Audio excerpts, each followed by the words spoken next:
अज्ञात भामट्यांनी राहुरी तालुक्यातील गडदे आखाडा येथे दिनांक 22 मे रोजी पहाटेच्या सुमारास शेजारी असलेल्या 2 घरांचे कुलुपे तोडून घरात प्रवेश केला. नंतर घरातील सामानाची उचकापाचक करून सोन्याचे दागिने व रोख रकमेचा मुद्देमाल चोरून नेल्याची घटना उघडकीस आली.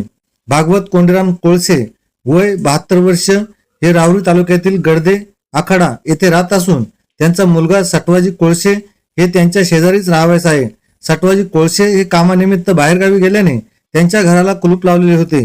दिनांक 22 मे 2026 रोजी पहाटे 3 वाजेदरम्यान भागवत कोळसे व त्यांची पत्नी घराला कुलूप लावून घरासमोरील पटांगणात झोपले होते. दरम्यान अज्ञात भामट्यांनी भागवत कोळसे व सटवाजी कोळसे या दोघांच्या घराचे कुलूप तोडून आत प्रवेश केला.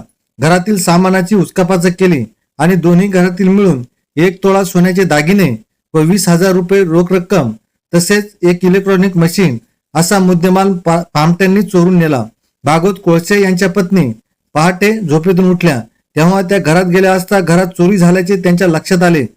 यावेळी कोळसे यांनी घराच्या आजूबाजूला पाहणी केली असता घरापासून काही अंतरावर पेटी व काही कपडे पडलेले दिसून आले. भामट्यांनी पेटीमधील मुद्देमाल चोरून नेला होता. या घटनेमुळे परिसरात भीतीचे वातावरण निर्माण झाले आहे.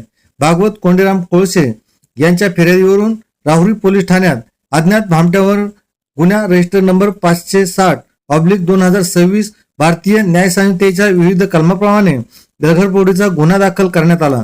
पुढील तपास पोलीस निरीक्षक संजय ठेंगे यांच्या मार्गदर्शनाखाली सुरू आहे. मी व माझं कुटुंब मेंढ्या मागं असतं आणि घरून काल सकाळी आजोबाचा फोन आला.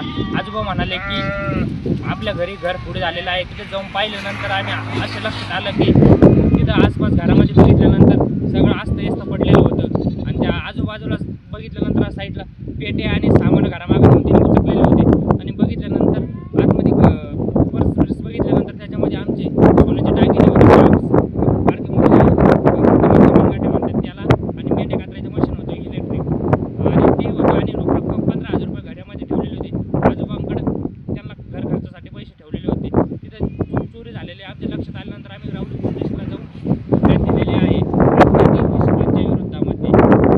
न्यूज नेटवर्कसाठी प्रतिनिधी RR जाधव, राहुरी.